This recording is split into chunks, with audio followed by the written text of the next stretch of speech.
And with that, I am excited to introduce our presenter, Lindsay Paulin from Racker. Thank you so much. I'm going to share my screen and make sure that that works. Can you just let me know if it pops up okay? Yes, lovely. Okay. Wonderful. Thank you so much. I'm Lindsay. I think I have a little title slide coming up here. I work at the Racker Center and I am the Home Services Director, which just means that I get the privilege of overseeing a handful of different programs at Racker, most of which fall under Family Support Services. So what is Family Support Services? It's a program through New York State's Office for People with Developmental Disabilities. We all know that as OPWDD, and it's funded through a grant instead of other programs that are funded through Medicaid. So those programs are often called Medicaid programs or the waiver. Because we are here via a grant, we're here to help in ways that the waiver often can't. Most importantly, Family Support Services is a free program for parents and caregivers, so long as they have a loved one at home with a disability, regardless of their loved one's age or what that diagnosis is. As long as they're living in their household and they have OPWDD, they're eligible for FSS.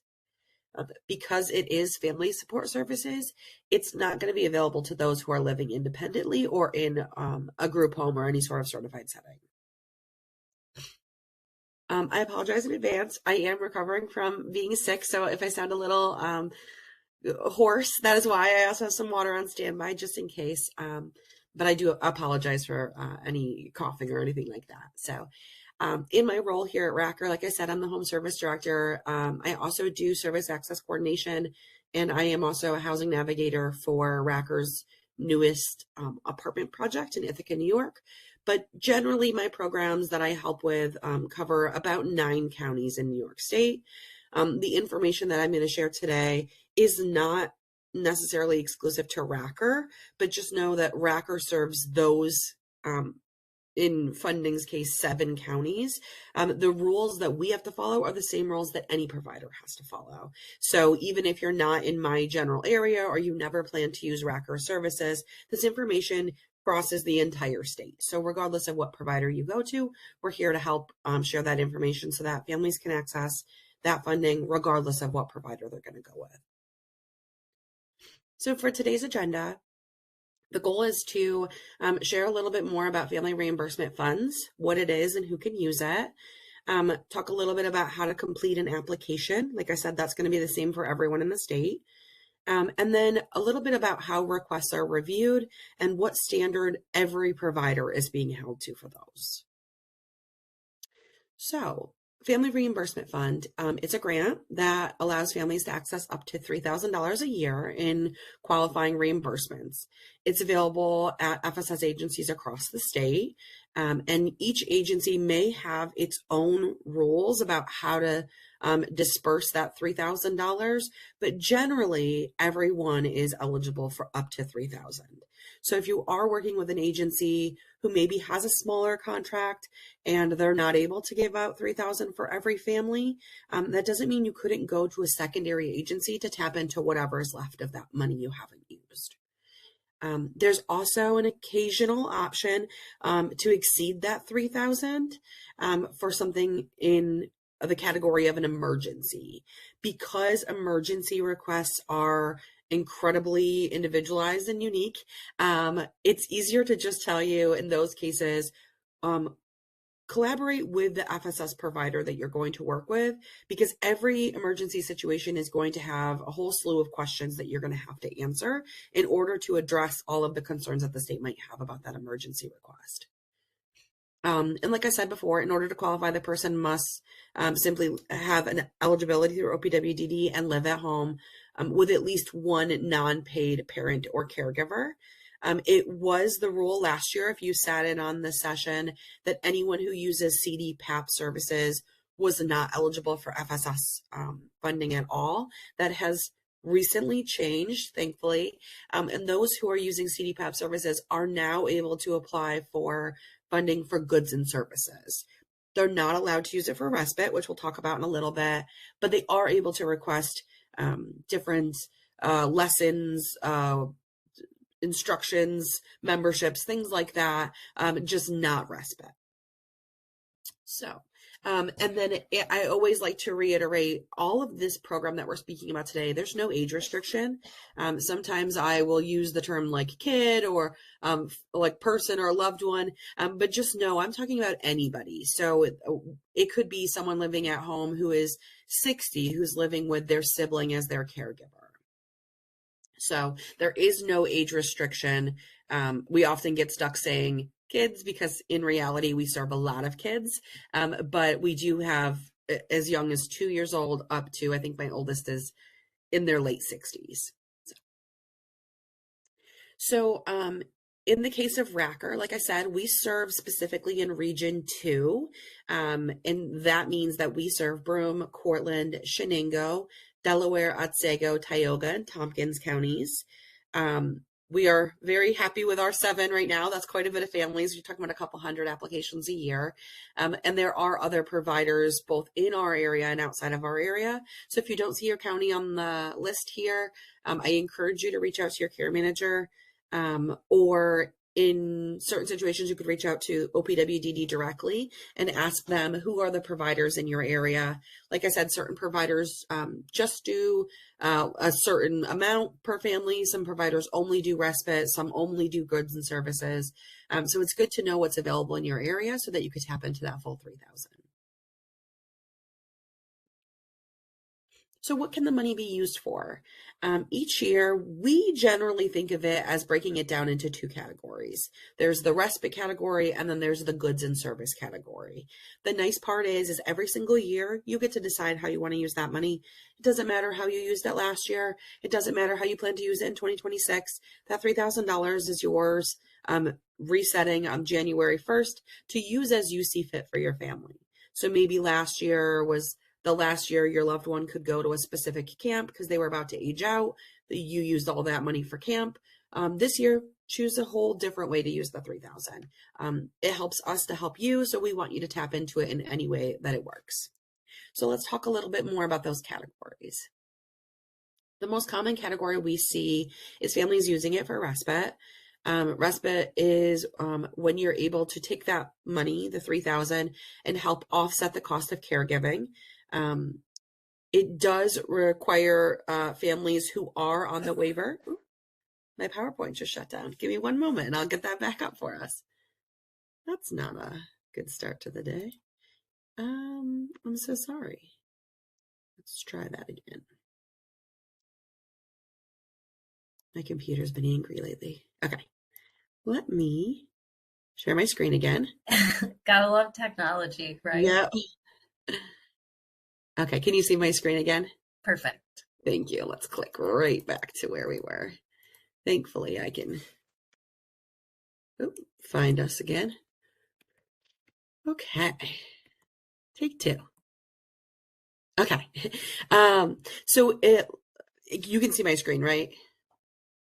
Awesome. Thank you. So like I was saying, typically those who are on the waiver are going to be asked to explore waiver options before exploring family support services for respite, just because in reality, waiver is a better long-term fit for families. You expressed the need for the waiver because you needed those services. So those who are on the waiver, you should check out the waiver respite options first. If you're able to demonstrate that the waiver is not able to serve you, then you are welcome to apply for FSS funds to help cover the cost of respite. So it's an exception to the waiver rule. We are seeing quite a bit of programs, especially in my area, that our waiver providers do have wait lists. So that doesn't mean that families in our area are not getting respite. Families that are not on the waiver do not need to apply for the waiver in order to then access FSS. We don't want to make more work for you, and we don't want you to express an interest in the waiver if all you needed was respite. I think I have a little guide. Yeah, here we go. So to kind of break it down a little bit, are you already approved for the waiver? No, then you're good to go to apply for FSS. You don't need to do any extra steps.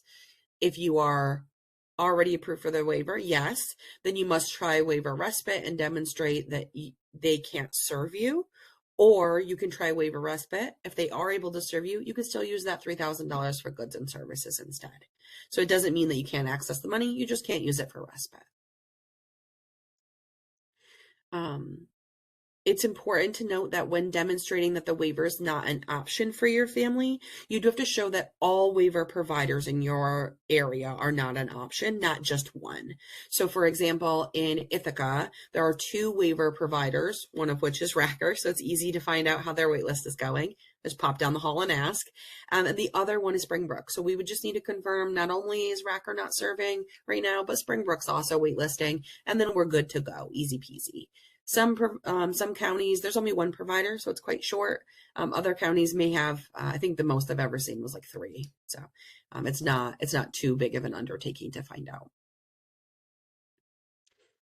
We generally see respite here at Racker being used 2 different ways. I will preface this by saying not every program does this, but we offer the option to get pre-approved for the respite funds for the year, meaning that generally in the beginning of the year, January is our very, very busy time of year, we will have a whole slew of applications asking for the full $3,000 to be approved, so that the family could tap into it throughout the rest of the year. So they're asking if they could get that pre-slated saying that they intend to use the full $3,000. Then all they have to do for the remainder of the year is submit respite verification forms instead of applying after the fact, which is the option number 2. So in the case of getting pre-approved, you could always change your mind as long as you haven't spent that money. You could change your mind at the end of the year. Say you maybe didn't have a respite provider in the summer because your provider was a student who went back home or something like that. You could always reallocate any unused money to a different category if you wanted to. And then the secondary option is requesting a specific amount after the respite has occurred. So say you went on a trip, you paid someone to watch your loved one for that week, and now you're applying to have that reimbursed to you. That is definitely an option as well. It's just not a guaranteed that it's going to be approved. So I would highly encourage families to not pay out for a respite provider if they would have a dilemma if they were not chosen to get reimbursed. That's the nice part of the pre-approval is it's never a guarantee until you submit that voucher and you're notified that that check is coming. But it's a little bit better of a case that you're going to get that reimbursement money.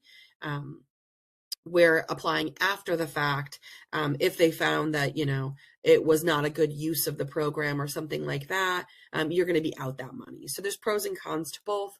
We generally here at Racker see most families getting pre-approved beforehand. I would say out of our respite, probably 95% of people do this. So it's pretty common. Other providers don't always do this because we're basically penciling in a family for $3,000 for the year. We're doing a lot of work in January and February, and then kind of cashing in that work all year. So it is a bit of work for my team, but it's something that seems to have worked out quite a bit. So regardless of your FSS provider, I was just touching on this a little bit, reimbursement's not ever going to be a guarantee. As long as the family submits proper documentation for reimbursement, it's generally pretty standard. We usually will cut checks every single week, and some of our families really are into a good routine of it. The only times that things might come up would be if a family didn't pay the minimum that was required. Because the program is not income contingent, the only financial requirement for how someone is using respite is that they have to be paid at least minimum wage, but below the county rate. So currently in our area, that is between $15.50 up to $20 an hour. So if a family only paid $5 an hour, we wouldn't be able to reimburse for that because it's not upholding one of the state's rules. If the family paid $25 an hour, we would only be able to reimburse $20. So we just like to tell people when we send them the approval letter, there's those rules on it. As long as you follow those rules, reimbursement is very likely. But again, never guaranteed, especially if maybe a provider runs out of funding. which thankfully at Racker, we don't really get into that territory. We have a very healthy contract and we're very fortunate to have that. But other providers who maybe don't have as big of a contract, who are capping families, might run out of money earlier in the year. And in addition to that rule about how much to pay, the only other rules are that the person providing respite must be at least 18 years of age and live outside of that family's home. So it can't be an older sibling that lives at home, because that's a general responsibility of any family dynamic, regardless if there's someone there with a disability or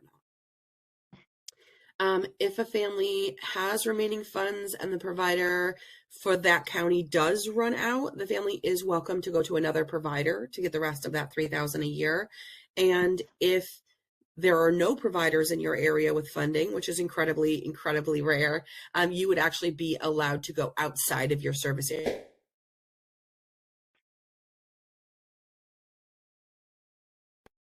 Oh, Lindsay, you just went on mute. So strange. I just got an alert that said, would you like to unmute yourself? Very just bizarre. for like 10 seconds, not even. Okay. Fascinating. Some weird stuff going on today. Not quite sure why it muted me to begin with, but I was just saying that the money will follow the person. So as long as you haven't exhausted that $3,000, if there is an issue with a provider, you are welcome to go to another provider. That also includes if you're unhappy with your provider. You're welcome to go to another provider. You just can't use money at a new provider that you've already spent. So if you've come to Racker, you worked with Marlene, you used all $3,000 of your funds, you can't then apply to another agency in our area asking for $3,000 more. You already used that money for the year. You have to wait till January for it to reset. If the year comes to an end and you haven't used all of your money, it does not roll over. It's use it or lose it, unfortunately. And then you have to reapply in the new year. So usually providers will really kind of start to get a hold of families as much as we can in October, November, December, just to remind you to use every penny. We want this money to go back into your pocket. So some examples of those two ways I was talking about respite. Example one would be if the Smith family applies for respite in January and is pre-approved for the full $3,000. Once they submit vouchers every month, which is pretty common, they will then get reimbursed every month. So they'll spend all $3,000 by using 12 months of the year and receiving reimbursement periodically. In January of the next year, they might do the same thing again. The scenario two is Ms. Johnson has an unexpected family emergency. She pays her neighbor to watch her son for the weekend so she can go out of town. When she returns, she applies for the $800 that she spent to recoup the money she paid the neighbor. If approved, she still has $2,200 left for the remainder of the year for other needs, including asking for additional respite monies. So the pros of scenario one is you only have to fill out one application. Much nicer. And the cons are if you don't use respite, you spent all that time filling out that application for nothing. We don't want to waste your time. You know, paperwork is not fun. So that's the only real con of that one. In scenario two, the pro is that you only complete an application if you actually need it. The con is if you were denied, you had already spent that $800 out of your own pocket. We thankfully don't see a lot of people denied of the after the fact respite, but it's always a potential. So we do like to give full transparency where possible. So besides respite, FSS funding can also be used in a different category, which is goods and services. It's a pretty big umbrella category because it's can be anything that is physical, like the items here on screen. These are all examples of items that we have funded this year here at Racker. Like I said, we do see a lot of applications because we do cover 7 counties.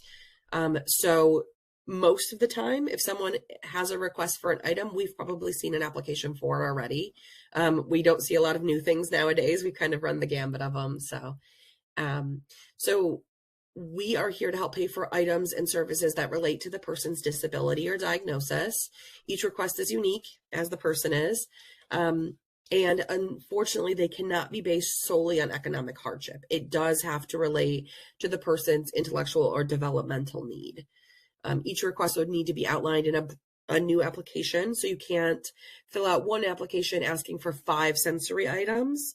You would have to fill out 5 applications, one for each item, unless it's like a duplicate. If you were asking for like a Chewy, and you wanted maybe a pack of 4, you don't have to fill out 4 applications. That's one application for the 4 Chewies together because it's the same item.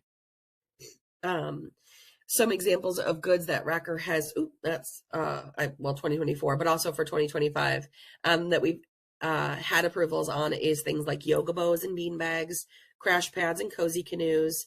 We see those quite often. Adaptive shoes like the Billy shoes, adaptive clothing. It cannot just be clothing for clothing's sake. I'm going to take a sip of my coffee here. It does have to be adaptive in nature. So if, say, someone is fidgeting and they chew on the zipper of their coats and it wears on their coats, we would maybe be able to get approval for a coat or something like that. Or if a specific style of clothes means that the child or the person could get dressed more independently, like the Billy shoes, we might be able to do that. Fidget items and sensory lights, the convertible couches like the Nugget couch here on screen, as well as single person trampolines. We can't buy the family trampolines that go in the backyard that, 5 kids can jump on. But you could do an individual trampoline, even the ones with like a handle for safety or something like that. I apologize. And then weighted items are also pretty common here. Weighted vests, weighted blankets, lap pads, those sorts of things we see quite often. They would just need to be appropriate. All of these things would just need to be appropriately sized for the person. So if it is a 2-year-old, we're not going to be able to purchase a weighted blanket that's weighted for an adult, that kind of thing. And if the item specifically states that it is for a certain age, the person, most of the time, the child does need to be that age. So, for example, someone just requested those Loop earbuds for their 3-year-old.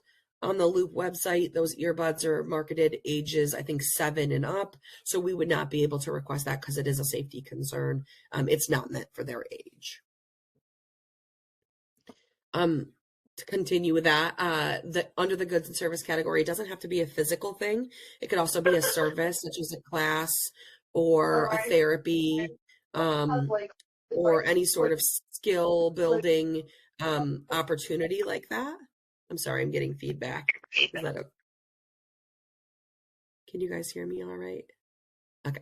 I think I was just getting feedback there for a minute. So other things that we see quite a bit, camp is a big thing. Every year we fund quite a bit of camp.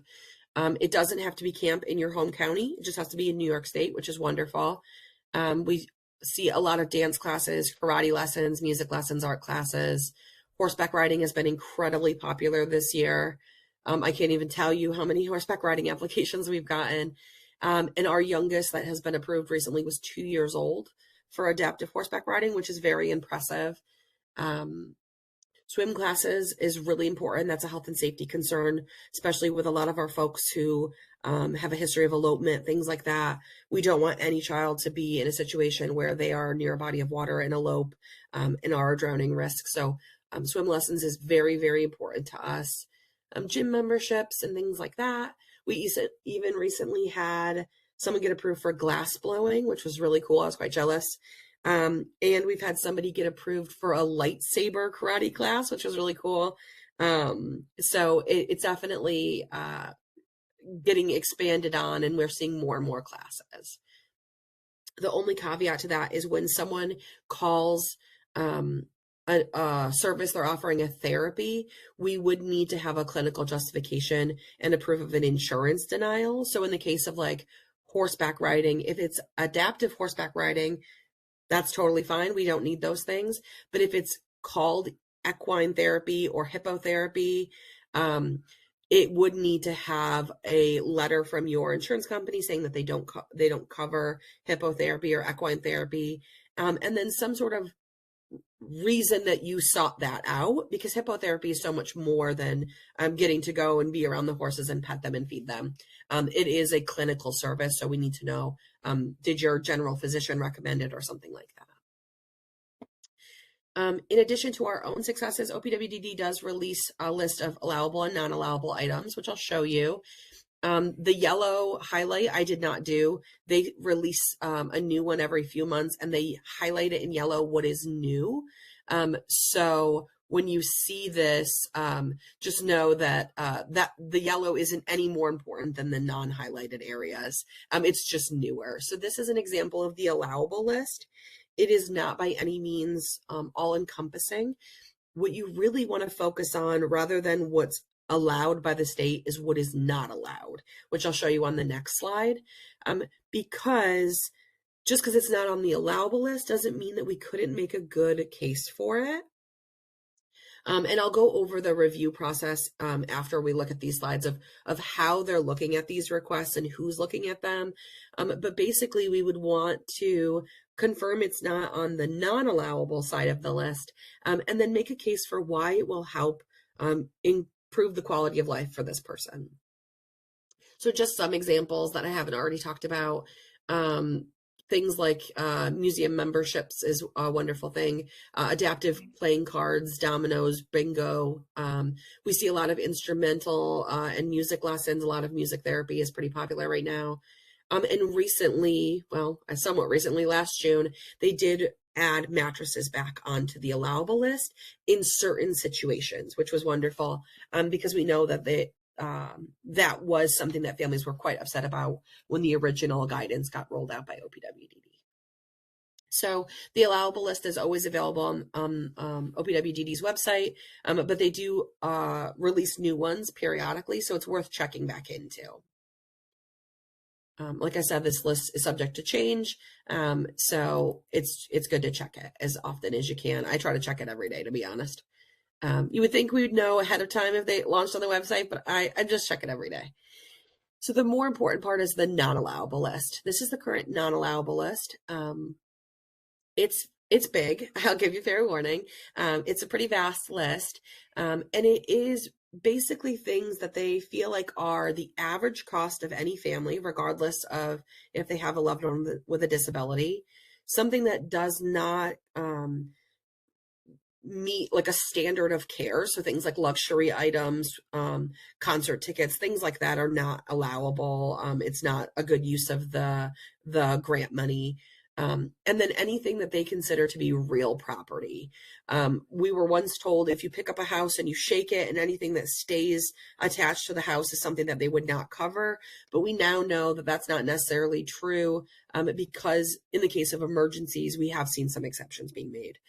So the non-allowable list is definitely something that if there's an item here on the non-allowable list that is not given a sometimes exception with an emergency request, we can't even accept an application for it. So we don't want to waste the family's time, and we don't want to give false hope for something. So if a family came to us and said, oh, I was really hoping you would buy a new dresser, we know right off the bat we can't purchase furniture. And there's not an emergency need for a dresser, unfortunately. So we won't send the family down a rabbit hole for no reason. But is there something else we could pay for to free up some of your family money to buy a new dresser? Or maybe we know of another program in the area that helps with furniture. And so we don't want to just tell families no and send them out into the world to, figure it out. We try to give them as many resources as we can think of. And again, this is on the website. It's always subject to change. This one rolled out in June of last year. I wouldn't be surprised if we see another one in the next couple of weeks. And that emergency that I was mentioning earlier, like I said, I would highly recommend, if you have a case for an emergency request that fits into one of these categories, I would contact the provider directly, ask them what they would be looking for to meet the need for it to be an emergency request, just so we start you down on the right path and we don't send you astray, checking out things that you're like, why did I have to go get a quote for that? We can give you a better explanation of what they're asking for from us. And you will need to demonstrate that all other funding resources have been explored for these things.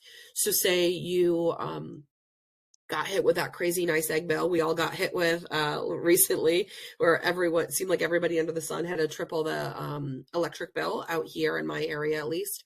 We had a lot of families reach out and say, I can't afford this electric bill. It came out of nowhere. It causes an emergency for my family. I don't have the money to pay for it. And without electricity, I won't be able to keep my loved one's medical equipment going. That is absolutely an emergency we would want to discuss. Is there a payment plan option? Is there an option for a public service program to help pay for that bill?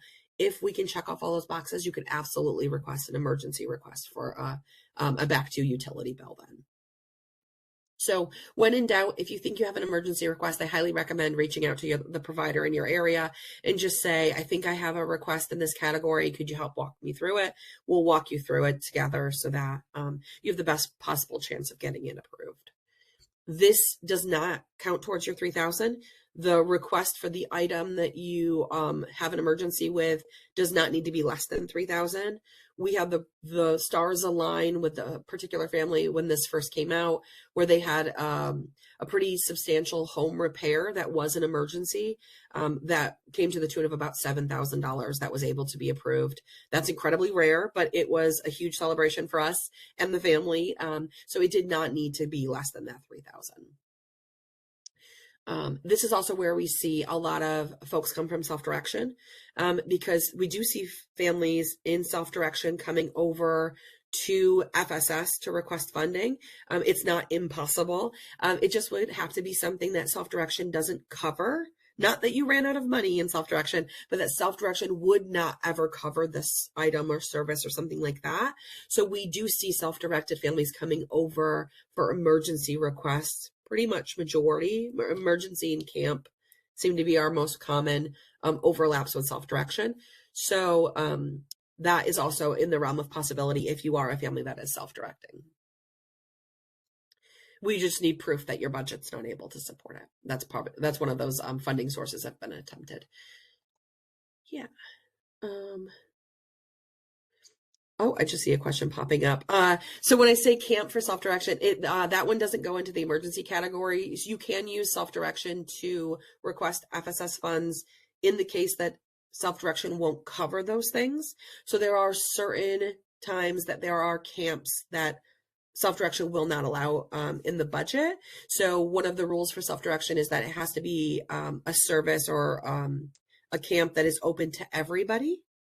So if you found a camp, which there's not a whole lot in New York, but there are a couple that are a specific diagnosis, self-direction wouldn't allow that because that's not a camp for everybody.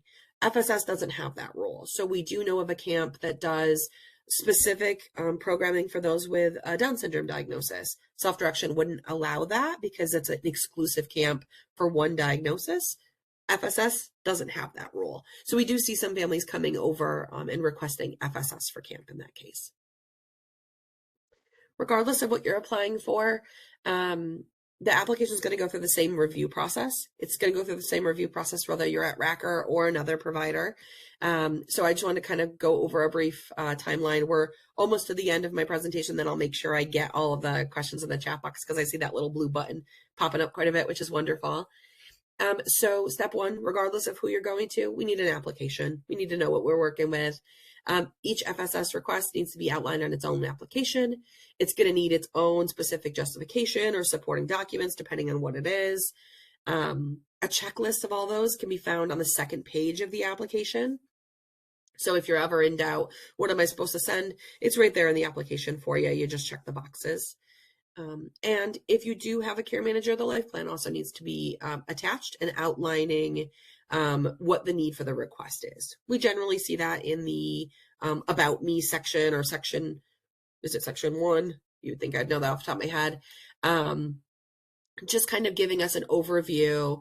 So-and-so is diagnosed with this diagnosis and this sensory item would help them, you know, when they're feeling overstimulated or when they're sensory seeking or something like that. So once we have an application that's completed, we get it over to an FSS committee for review. All providers, regardless of where they are in the state, is required to have a committee of volunteers that reviews applications and determines if we as the provider have met all the needs that the state is going to be asking for. This is something that came out in 2022. It was kind of a shock to all of us, but a lot of us figured it out quite quickly. And what it needs to be is a committee that kind of meets a couple of different needs. There needs to be providers on it. There needs to be family members on it. And it is a group of people that are going to hear an anonymous version of the request, and they're going to decide if it's worthy to go on to the state to get reviewed. The committee can ask questions and say, right now we're not able to approve it because we need you to address this thing. Or we don't think this is a good use of FSS money. And they could deny even sending it to the state, which families are allowed to appeal that decision if needed. If the request goes to the committee, which most of them do in our case, Marlene does a wonderful job here at RACR of making sure that she checks all the boxes that the committee will ask. She's gotten to know those people really well. So she knows all of their questions before they even ask them, which is wonderful. Each provider meets different. Some providers we hear of meet once a quarter, some once a month. And then some of us are very lucky that we get to meet once a week. So that does impact the timeline of how quickly requests will get reviewed for sure. And then if the committee decides it's good to go, you can definitely send it over to the state for a review. The provider will send it over to the state on a tracker. It's a beast of an Excel sheet. I lost count. I think it used to have like 37 columns asking every question under the sun. That's our job as the provider to make sure we answer everything. So they get it in a tracker that's standardized. Every provider uses the same tracker. And it has all that critical information that we've checked all the boxes. Our committee feels it's a good use of the money, and the state gets the final say of if it's a good use of the money or not. In some cases, if the state has never seen a request for an item like that, they may need to send it to central office at OPWDD to review it. Thankfully, that is pretty quick. And it's pretty rare to stump them nowadays. We've all been doing this since 2022 with the new guidelines. So the majority of requests don't go to the central office anymore. But in the beginning, any new request went to central office for review. If it's denied, like I said, if it was denied by the RACR committee, you can appeal with a secondary committee here at RACR who will vote to decide if the first committee maybe made a misstep, or if they uphold it. And then you have the right to also appeal straight to OPWDD if you feel like your request was mishandled by the provider.